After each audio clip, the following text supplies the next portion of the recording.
Prepara seu coração, porque eu tenho certeza que o Espírito Santo vai falar contigo hoje.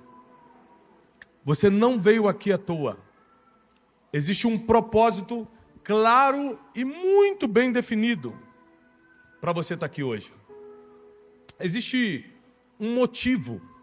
Porque, primeiro, número 1, Deus não faz nada por acaso. Número 2, Deus não sabe errar, Ele não erra. Quando Ele programa um encontro, Ele acerta. Número 3, nada foge do controle do eterno. Se você conseguiu sair do teu trabalho, da tua casa e está aqui hoje, assim como eu consegui, é porque Deus tem algo para nós agora. E eu quero declarar sobre tua vida, nenhum mal te sucederá. Praga nenhuma chegará na tua casa. Deus dará ordem aos seus anjos a teu respeito para te livrar de todo mal. Nem sequer em pedras você vai tropeçar. Deus vai te proteger. Ele vai desfazer as armadilhas escondidas e o laço do passarinheiro. Esse é o Deus que nós servimos. Um Deus que protege seus filhos. Hoje, eu quero te explicar um pouquinho sobre a vida de Jesus. A gente às vezes não entende bem o quão difícil foi para Jesus cumprir o seu destino profético. Ele tinha um destino, como eu e você temos. Cada um de nós aqui nasceu com um propósito bem definido, você tendo descoberto ou não. Você nasceu com um propósito, você tem um destino a cumprir. E para toda pessoa que tem um destino, quem aqui tem um destino? Amém, todo mundo, vamos lá, vamos repetir. Quem aqui tem um destino? Todos nós temos. A Bíblia diz em Salmos que Deus escreveu nossos dias quando estávamos no ventre da nossa mãe e Ele tinha determinado cada um deles. Cada um de nós aqui temos um destino. A pergunta é se nós estamos vivendo ou não. A pergunta é se a gente tem coragem para vivê-lo ou não. A pergunta é se a gente já teve sabedoria para descobrir o que é isso que Deus espera da gente. Para que nós estamos aqui? Por que nós estamos? E quando a gente para pensar no destino de Jesus, a gente descobre que todo destino tem inimigos. Repete comigo, todo destino tem inimigos. Tudo que você se propõe a fazer, você precisa estar preparado, preparada para opositores. Você quer fazer uma obra? Se levanta a gente. Eu fiz uma obra agora, bispo. Lá, a sede da Casa de Destino. Recebemos várias denúncias de pessoas que compartilham a mesma fé. A gente ia investigar, denúncia de quê? Denúncia anônima, só para parar a obra. Por 2 dias, 3 dias, não tinha nada ilegal, não tinha como parar muito tempo. Mas as pessoas se incomodam com o que você está construindo. As pessoas se incomodam com a família que você formou. As pessoas se incomodam com o emprego que você tem ou com a empresa que você está começando. Você ainda está começando, ainda está vendendo bolo de pote para pagar as contas e já estão te invejando. Lógico que aqui em Suzano isso não acontece, mas por São Paulo está terrível. Ai. Mas você pensa que a vida de Jesus foi diferente? Não. A vida de Jesus foi exemplo em tudo. Ele, sem pecado, pediu para que João Batista o batizasse para que se cumprisse toda a justiça. Para que ele fosse exemplo em tudo. A vida de Jesus é um exemplo em cada milímetro da sua história. Então, quando a gente o estuda, a gente está, na verdade, estudando aquilo que temos que fazer para ter uma vida de abundância, de paz e prosperidade e, acima de tudo, de salvação. E eu quero que você leia comigo no livro de Lucas, abra comigo no Evangelho, segundo escreveu Lucas, capítulo 22. Vamos ler do 45 ao 53. Quem aqui gosta de ler a Bíblia? Amém. Porque se vem à igreja e não gosta de ler a Bíblia, tem algo errado. Porque a Bíblia é o fundamento de tudo que cremos. E a fé vem pelo ouvir. E ouvir a palavra de Deus. Tiago, eu não gosto muito de ler, então muda isso. Porque talvez seja isso que esteja segurando tua vida financeira, inclusive. Talvez seja isso que esteja prendendo o crescimento da tua família, inclusive, do teu ministério, o desenrolar da tua vida.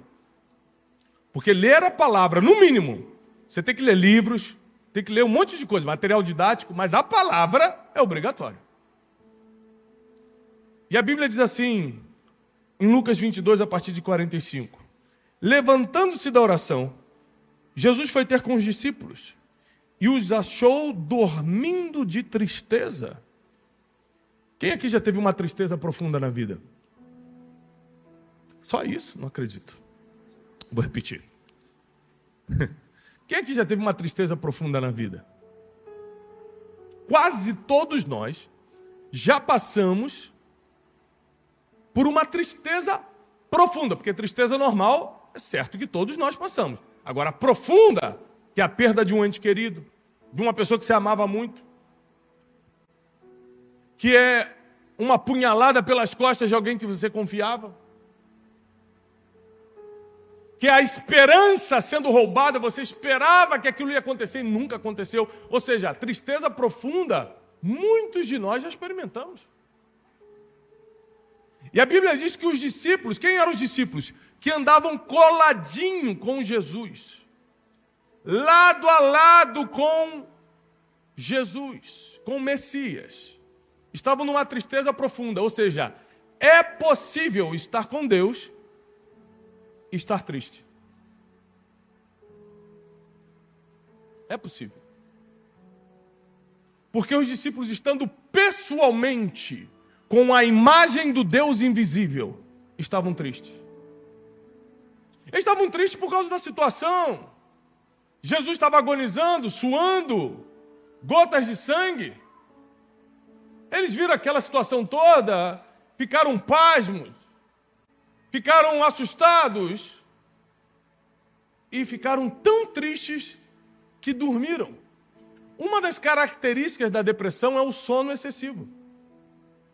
Uma pessoa que está depressiva não quer tomar banho, quer dormir o tempo todo, não quer sair de casa, não quer trabalhar, não quer fazer nada. E a ponta inicial de uma depressão é a tristeza. Começa com uma tristeza e vai desenrolando para várias coisas. Pode desenrolar para uma ansiedade generalizada, que é o transtorno de ansiedade generalizada, TAG. Pode ir para um ataque de pânico, que você começa a ter medo de tudo e de todos. Ou pode evoluir para uma depressão, que é um quadro clínico que precisa de ajuda. Não só espiritual, mas também profissional. E os discípulos estavam tão tristes que dormiram. Versículo 46. E disse Jesus: por que estáis dormindo? Levantai-vos e orai, para que não entreis em tentação. Um dos momentos que a gente é mais tentado é quando a gente está triste por alguma coisa. O inimigo aproveita a brecha emocional que você está dando para oferecer uma tentação espiritual. Tentação não são só coisas da carne, não. Nós podemos ser tentados em espírito também. Muitas pessoas negaram a Deus, adorando outros deuses. Esses dias eu vi um vídeo desses que aparece no Instagram, da pessoa falando assim: 5 minutos com Jesus ou 5 milhões na conta agora? Todos responderam: 5 milhões na conta agora. Se a pessoa perguntar assim: 5 minutos com Jesus ou 5 minutos com o diabo? As pessoas vão responder: 5 minutos com Jesus. Entre Deus e o diabo, todo mundo quer Deus. Entre Deus e o dinheiro, começa o problema. Porque o diabo não é inimigo de Deus. O diabo é o nosso inimigo. É o nosso adversário. O inimigo de Deus é o amor ao dinheiro. É Mamon, senhor das riquezas. Não podereis servir a dois senhores. Ou você serve a Deus, ou você serve ao senhor das riquezas. Não dá para servir os dois. Quando você para pensar que o inimigo espera você estar frágil emocionalmente para entrar com uma tentação espiritual, qual é a melhor forma da gente se precaver de uma tentação? Não ficando frágil emocionalmente. Não andando triste por aí, reclamando, murmurando o tempo todo, desprezando o que Deus já fez por nós. Você tem muita coisa para reclamar? Você pode até ter, mas você também tem muita coisa para agradecer. Você prefere ficar reclamando do que agradecendo. O motivo que você tem para agradecer: você está vivo e está aqui nessa noite. Você já deu glória a Deus por isso? Se você está aqui nessa noite, quer dizer que você tem chance de ser o próximo que vai prosperar e governar nessa terra. Você pode ser a próxima pessoa que será usada por Deus para fazer a diferença nessa geração. Só porque você está vivo, você pode ser o próximo. Isso é uma oportunidade. Já agradeceu ou vai ficar só reclamando das coisas ruins? Que eu sei que tem na vida de qualquer um, inclusive na de Jesus. Nós vamos ver já já. Versículo 47. Falava ele ainda quando chegou uma multidão. E um dos 12, o chamado Judas, que vinha à frente deles, aproximou-se de Jesus para o beijar. Jesus, porém, lhe disse: Judas, com um beijo, traz o Filho do Homem? Você vai trair o Filho do Homem. Você vai trair o Filho de Deus com um beijo. Os que estavam ao redor dele, vendo o que ia suceder, perguntaram: Senhor, feriremos a espada? Um deles feriu o servo do sumo sacerdote e cortou-lhe a orelha direita. Mas Jesus acudiu, dizendo: Deixai, basta! E tocando-lhe a orelha, o curou. Então, dirigindo-se Jesus aos principais dos sacerdotes, ao capitão do templo, aos anciãos que vieram prendê-lo, disse: Saístes com espadas e porretes como para deter um salteador, um bandido. Diariamente, ou seja, todos os dias, estando eu convosco no templo, vocês não me colocaram a mão. Porém, essa é a vossa hora e o poder das trevas. Eu quero te explicar 3 coisas que aconteceram na vida de Jesus.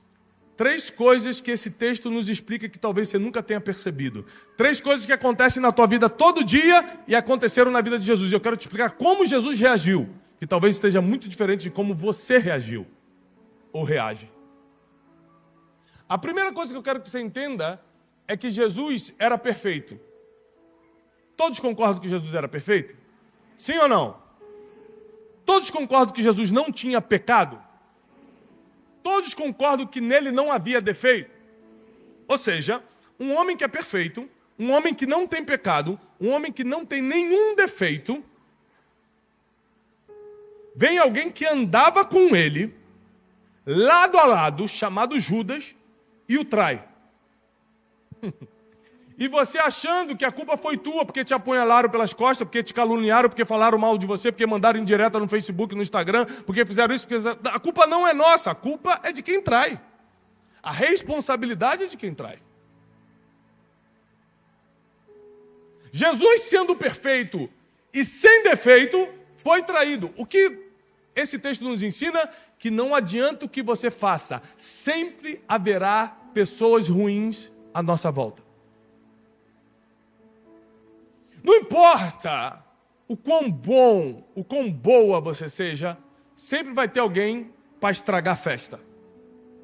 Esse texto nos ensina que você fazendo tudo certo, ou tudo mais ou menos, sempre terá alguém para tentar impedir o teu propósito e o teu destino profético. Sempre existirão opositores do teu futuro.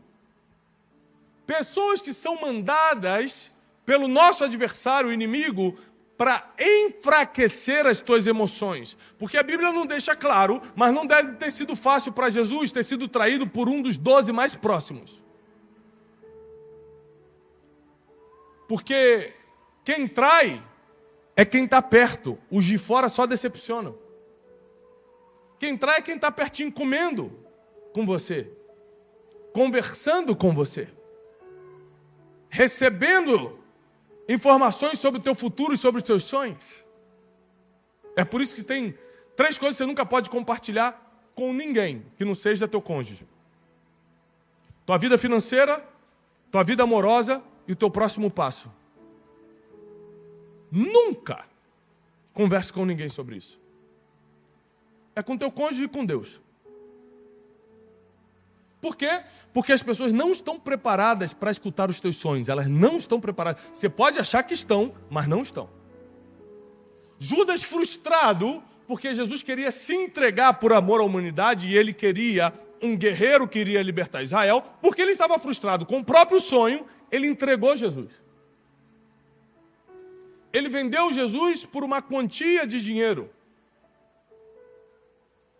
Não que ele precisasse, porque a Bíblia diz que ele era ladrão e já pegava dinheiro na bolsa de ofertas de Jesus. Nem precisar ele precisava. Que ele já estava dando o jeitinho dele. Mas quando o coração é ruim, todas as atitudes também são. Quando a alma não está boa, está desequilibrada, todas as ações dessa pessoa são desequilibradas. Então Jesus, sendo sem defeito, não dando nenhum motivo, foi traído por quem estava perto, por quem há uma hora atrás, há 2 horas atrás, algumas horas atrás, estava comendo com ele na mesa, na última ceia. Ou seja, nós precisamos estar preparados emocionalmente e espiritualmente para lidar com pessoas difíceis e até mesmo insuportáveis. Anos atrás eu escrevi um livro chamado Especialista em Pessoas, que eu ensino como você lidar biblicamente com todo tipo de gente. Porque é muito difícil você lidar com ingratidão. Você fez tudo pela pessoa, a pessoa não nem sequer agradece, ainda te calunia, ainda fala mal de você. É muito difícil você lidar com traição. É muito difícil você lidar com calúnia. Estão falando de você e nem é verdade. Então, a primeira coisa que nós temos que entender, a primeira coisa que a ficha tem que cair para você nessa noite é: se você está vivo, está viva e está rumo ao seu destino profético, os opositores vão se levantar. E alguns vão tentar te trair. Tiago, por que tentar e não trair? Porque na tentativa de te trair, você que está rumo ao teu destino profético, será acelerado para o teu propósito. Porque Jesus nasceu para morrer na cruz. Judas achou que estava entregando Jesus, mas na verdade ele estava acelerando o propósito dele. Deixa eu te falar, o que tentaram fazer contra você vai acelerar o que Deus escreveu quando você estava no ventre da tua mãe. Mas qual é a condição disso? Isso não é para todo mundo, isso é para quem está rumo ao seu destino. Rumo ao centro da vontade de Deus. Rumo àquilo que Deus escreveu para você. É por isso que você tem que estar orando. É por isso que você tem que estar lendo a Bíblia. É por isso que você tem que estar debaixo de orientação espiritual. É por isso que você tem que estar debaixo de um guia, de uma direção, de uma orientação profética. Porque senão você está fazendo tudo errado achando que está certo. Você está achando que está caminhando para o caminho certo e na verdade você está no caminho contrário. Somente a palavra é a luz para o nosso próximo passo. Luz para os meus pés é a tua? É lâmpada para os nossos pés. O que ilumina o nosso próximo passo é o que está escrito.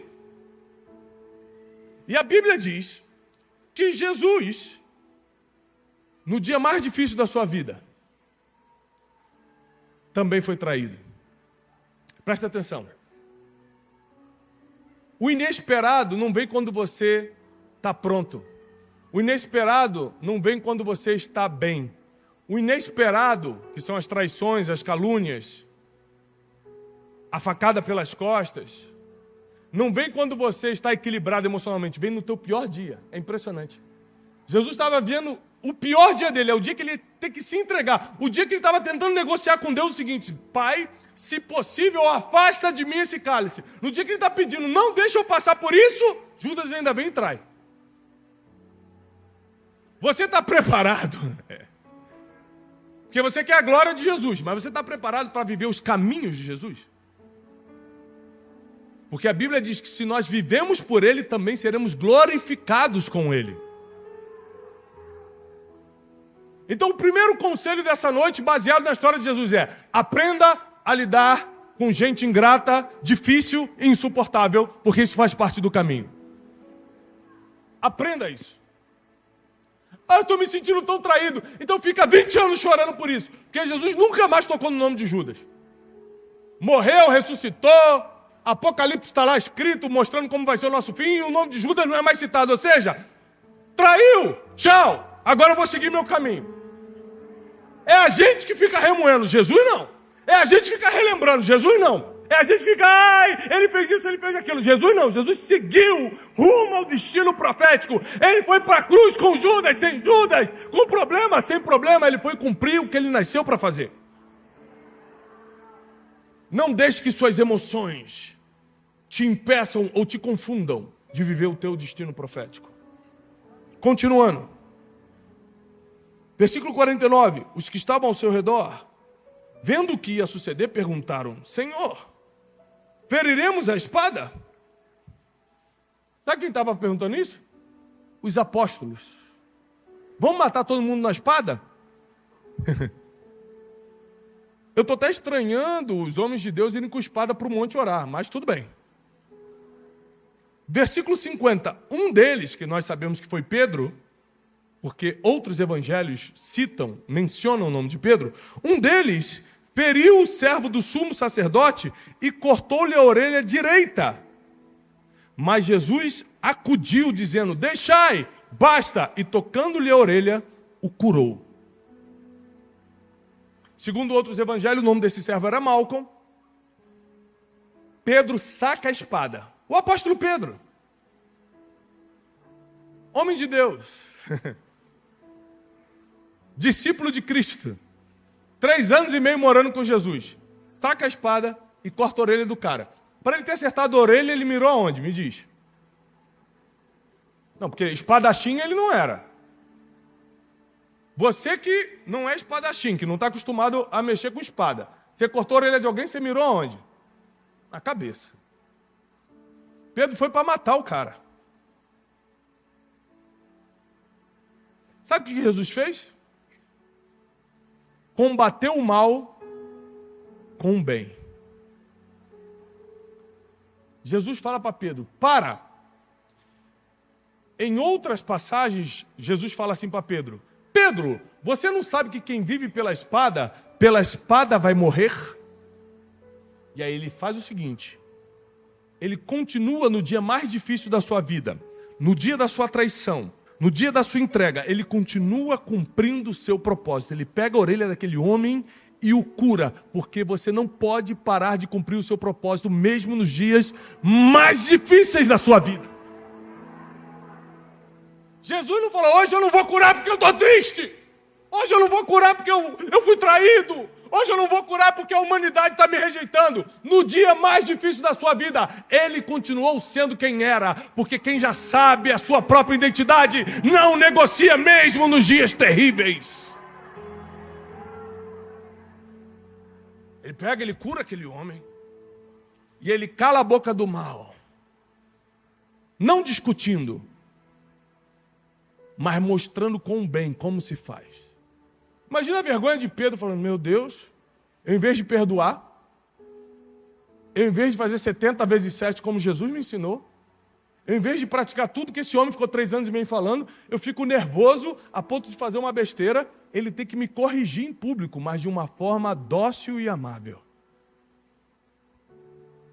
Porque Jesus sabia corrigir de uma forma que não envergonhava ninguém. Mas ele cala o mal. Mesmo que Pedro queria fazer o bem. Às vezes nós somos assim também. A gente quer fazer o bem e acaba fazendo o mal. O que Pedro queria? Livrar Jesus, era o bem. Na cabeça dele era o bem. Mas qual a arma que ele usou? Uma arma do mal. A morte. Intentou contra a vida de alguém? E Jesus vai falar: não é assim que se resolve. A segunda coisa que a gente tem que aprender, anote isso. A primeira coisa é: vamos ter que lidar com pessoas difíceis, insuportáveis. E a segunda coisa é: no meio das nossas dificuldades, continuaremos sendo exemplo. No meio dos nossos dias difíceis, não vamos negociar nossa identidade. Jesus continuou sendo exemplo, ainda que os outros não fossem. Ele não deixou que Pedro determinasse o ritmo da conversa. Ele falou, eu mesmo sendo traído, mesmo me sentindo estranho porque a humanidade não está virando as costas para mim, eu vim para salvar os meus, mas os meus nem sequer me receberam. Ainda assim eu continuo fazendo o certo. Eu não faço o errado porque todo mundo está fazendo. Eu faço o certo mesmo que todo mundo esteja fazendo o errado. Quem está pegando isso aqui? Versículo 52. Então, dirigindo-se Jesus aos principais sacerdotes, capitães do templo e anciãos que vieram prendê-lo, disse, saístes com espadas e porretes como se fosse para deter um salteador? Diariamente, estando eu convosco no templo, vocês nunca colocaram a mão em mim. Esta, porém, presta atenção nisso, esta, porém, é a vossa hora e o poder das trevas. Ou seja, vocês nunca colocaram a mão em mim, porque não era o momento, mas agora chegou o cumprimento do meu destino. Quando Pilatos fala para Jesus assim, você não vai implorar pela tua vida? Você não sabe que eu tenho poder sobre você? Jesus olha para ele, imagino eu que deu uma risadinha de lado e falou, nenhum poder terias sobre mim, se do céu não te fosse dado. Jesus tinha consciência de destino profético. Jesus tinha consciência que nada acontece fora do tempo. Jesus tinha consciência que ninguém manda em ninguém se do céu não for concedido. É por isso que ao invés de reclamar, ele cumpria o seu propósito. O tempo que você perde reclamando, o tempo que você perde murmurando, o tempo que você perde falando que injusto que é o mundo, que injusto é isso e aquilo, reclamando de governo, reclamando disso. O tempo que você perde nisso era você estar focado no cumprimento do teu propósito. O que vai te levar para o próximo passo que vai te prosperar não é a reclamação. É o cumprimento do teu destino. Então tem 3 coisas que eu aprendo com Jesus só nesses versículos que nós lemos em Lucas 22. Eu vou ter que lidar com pessoas difíceis, eu vou ter que ser exemplo em momentos difíceis e eu vou ter que cumprir o meu destino. A minha hora vai chegar. É engraçado, porque eu nasci dentro de uma igreja.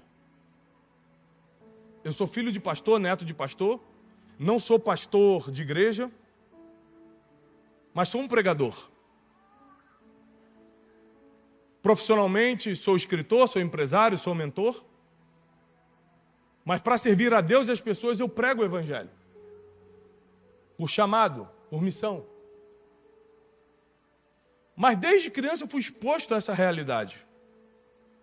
E quantas vezes eu tentei pregar e falavam, não, você não pode pregar. Não, mas aqui eu preparei uma mensagem, mas não é para você esse sábado. Era culto jovem, não pode. Eu lembro de uma igreja que eu participei por um tempo, que um dia eu falei para o pastor assim, pastor, qual dia eu vou poder pregar num domingo? E eu lembro das palavras dele, foi exatamente assim, Tiago, você nunca na sua vida vai pregar nessa igreja num domingo. E realmente, eu nunca preguei. Nem vou pregar.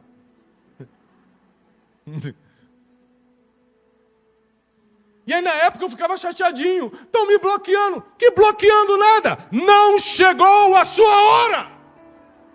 Ninguém tem o poder de te bloquear, ninguém tem o poder de te parar. É Deus dizendo, ainda não é a sua hora, porque se fosse o tempo de Deus, ninguém vai te resistir, nenhuma porta fica fechada.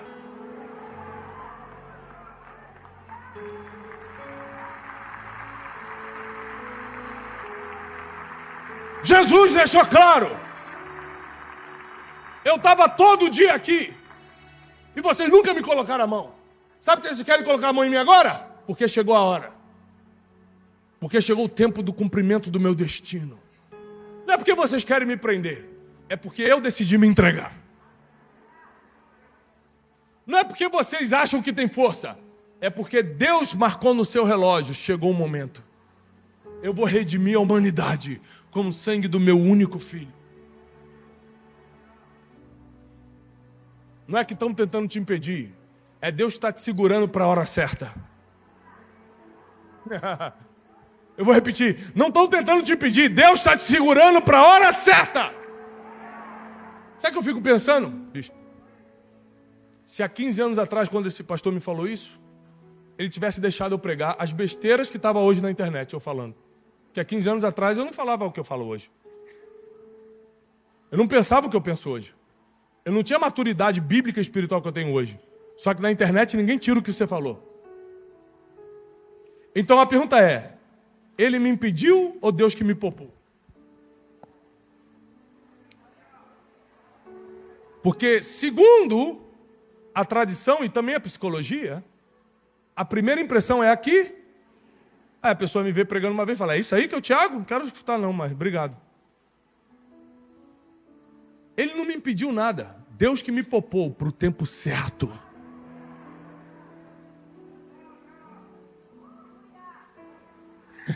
Ninguém tem um poder de te impedir, não.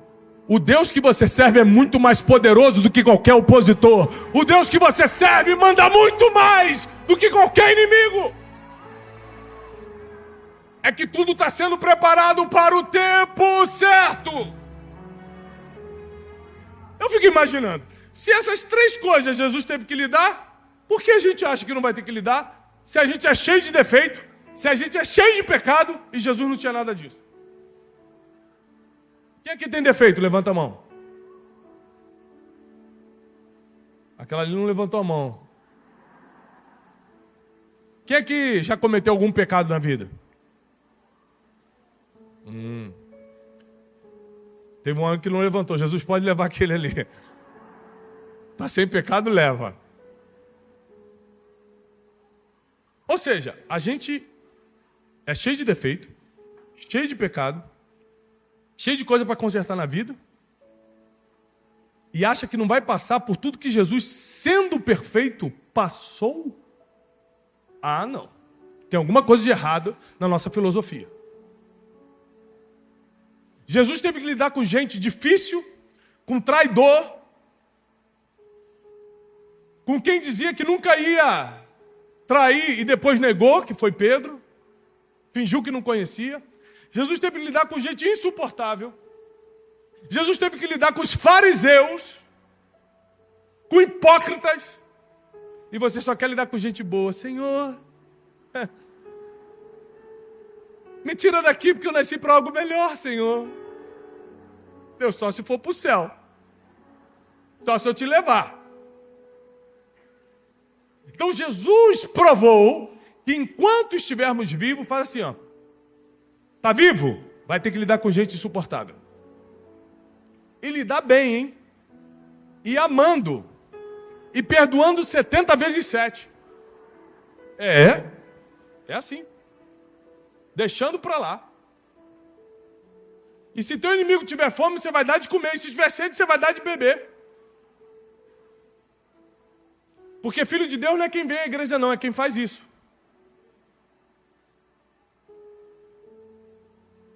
Aí depois de você lidar com pessoas muito difíceis, você vai ter que ser exemplo nos dias mais terríveis da tua existência.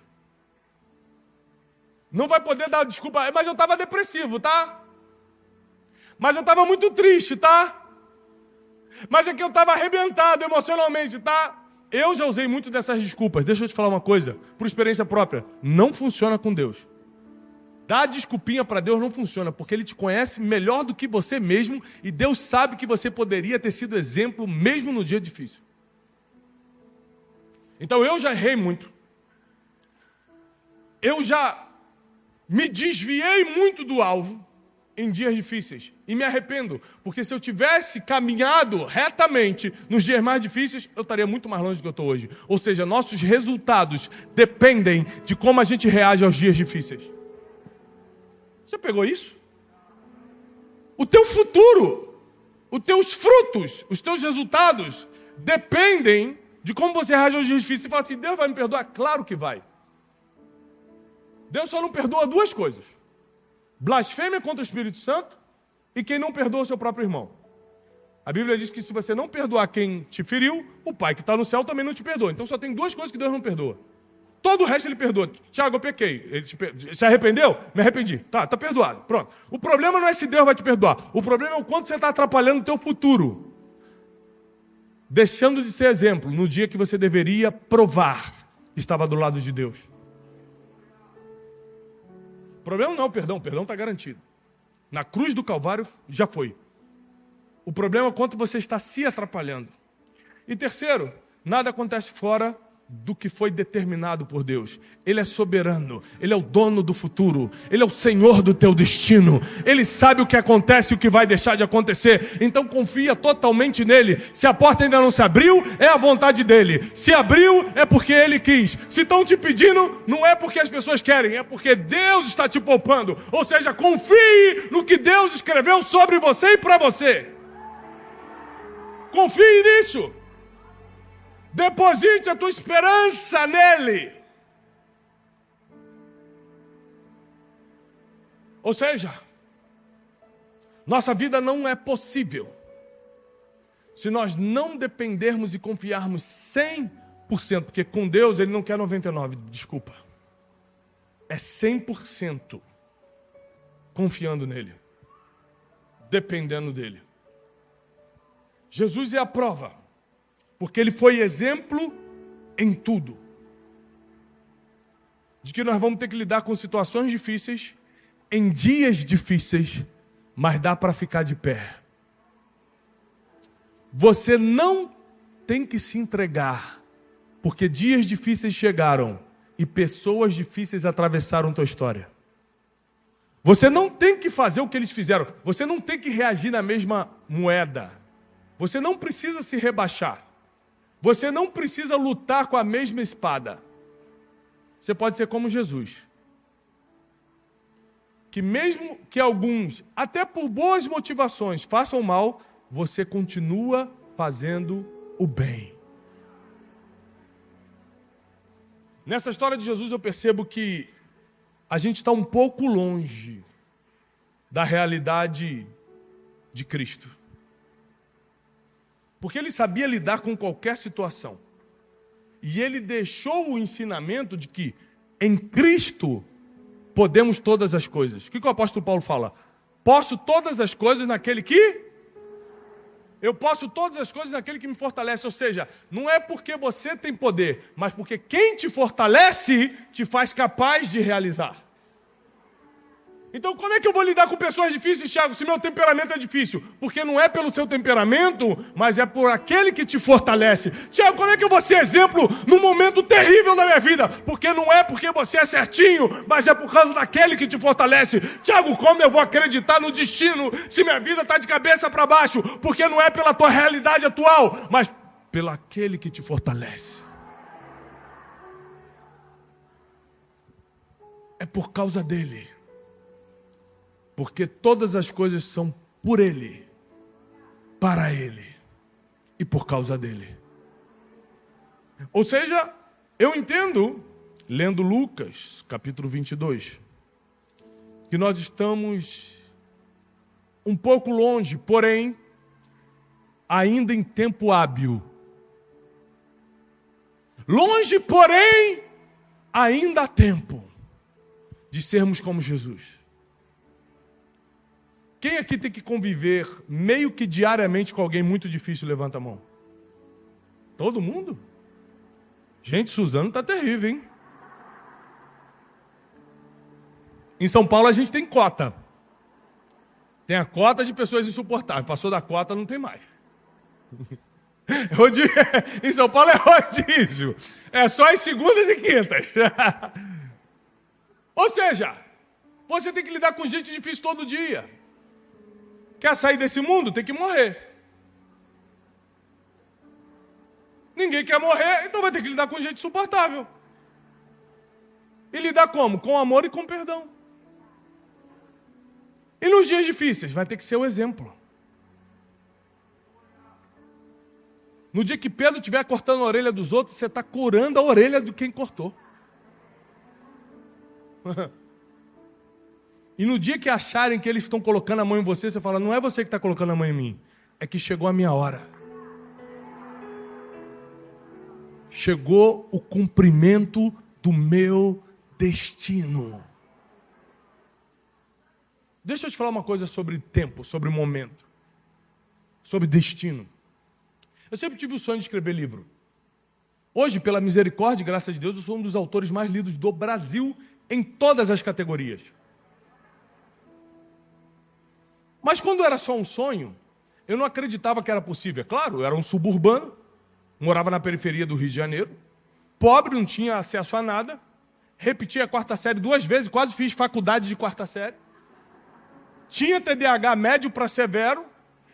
Então, como é que eu podia sonhar em ser um escritor? Não tinha como. Mas, de alguma forma, Deus colocava no meu coração esse sentimento que um dia eu ia escrever livros. Eu passava, quando eu era garoto, nas livrarias, e eu lembro de passar minha mão pelos livros e falar, um dia eu vou ter livros meus nessas livrarias.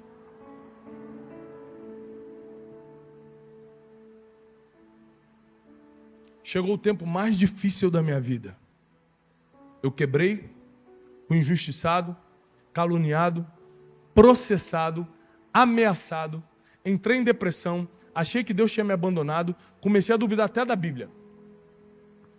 Foi o tempo mais difícil da minha história. Eu achei que ia morrer. Eu achei que já era, acabou para mim. No pior momento da minha vida, eu recebi uma ligação. E a ligação foi o seguinte: Tiago, meu nome é fulano, quem me deu o seu telefone foi o Cicrano. E ele disse que você tem um projeto de escrever um livro sobre desenvolvimento pessoal com base em princípios. Falei, eu tenho esse projeto. Eu estava escrevendo uma apostila, nessa época, quebrado, chamado Rumo ao Lugar Desejado. É uma apostila. Ele falou assim, eu tenho muito interesse de comprar. Você imagina que nessa semana eu não tinha R$10 para comprar arroz e feijão. Eu não sabia o que eu ia comer no outro dia. Quando eu digo não saber o que ia comer, é não saber para quem vai ligar. Que comida não tinha mesmo, mas às vezes você tem para quem ligar. Eu não tinha para quem mais ligar. Porque para todo mundo que eu podia ligar, eu já tinha pedido há 2, 3 meses antes. Eu não tinha mais para quem pedir socorro, auxílio. Eu estava desesperado, eu estava perdido. Eu recebo essa ligação. E essa ligação diz o seguinte: eu tenho interesse em comprar 600 livros de algo que eu ainda estava sonhando em escrever. Eu falei, 600 livros? É porque o fulano falou que você está escrevendo, é isso mesmo? Eu falei, é um projeto. Ele falou assim, se eu te pagar amanhã, você me entrega em quantos dias? Deixa eu te falar uma coisa. O que me levou a escrever livros não foi meu sonho não, porque eu fiquei sonhando anos e não fiz nada. Foi a profunda escassez, necessidade, o pior momento da minha vida. Chegou a hora e Deus colocou opressores e opositores para me pressionar a cumprir o meu destino.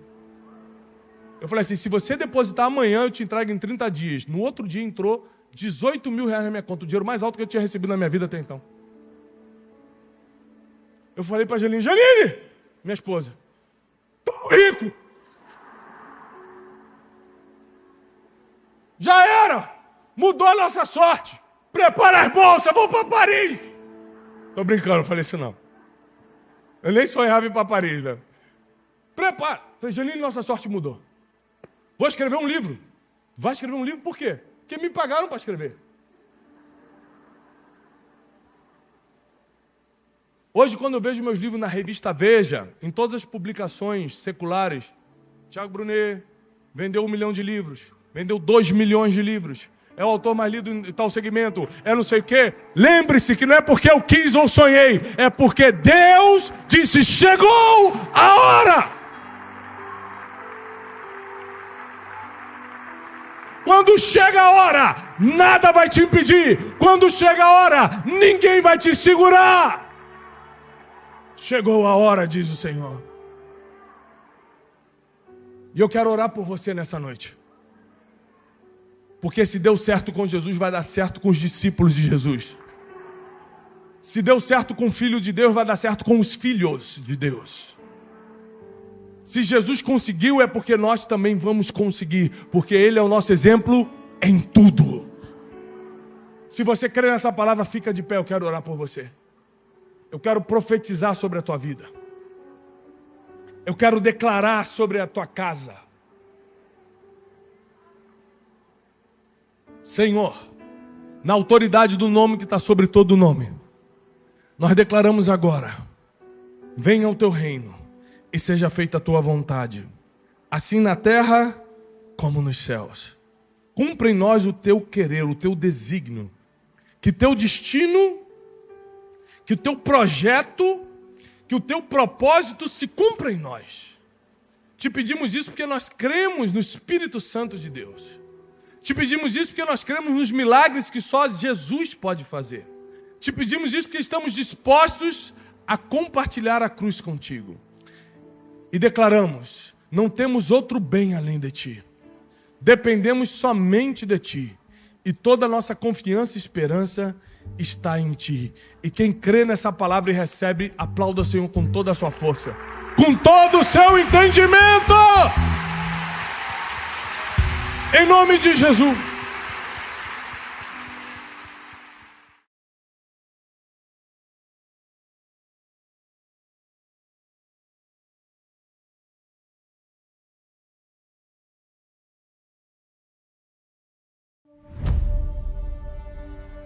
Porque muitas pessoas vieram na conferência de estilo, saíram de casa, pagaram sua passagem, pagaram sua entrada para escutar o que Deus já te falou. Porque vai ser só a confirmação do que Deus já te falou, porque Deus não tem duas palavras. Para quem entrou aqui sem uma palavra, você vai sair daqui com uma. Porque Deus não nega a sua palavra para ninguém.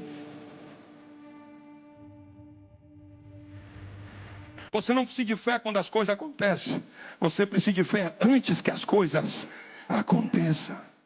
A partir de hoje, Deus vai colocar na tua mão o que tua geografia não tem. Deus vai te dar uma capacidade única.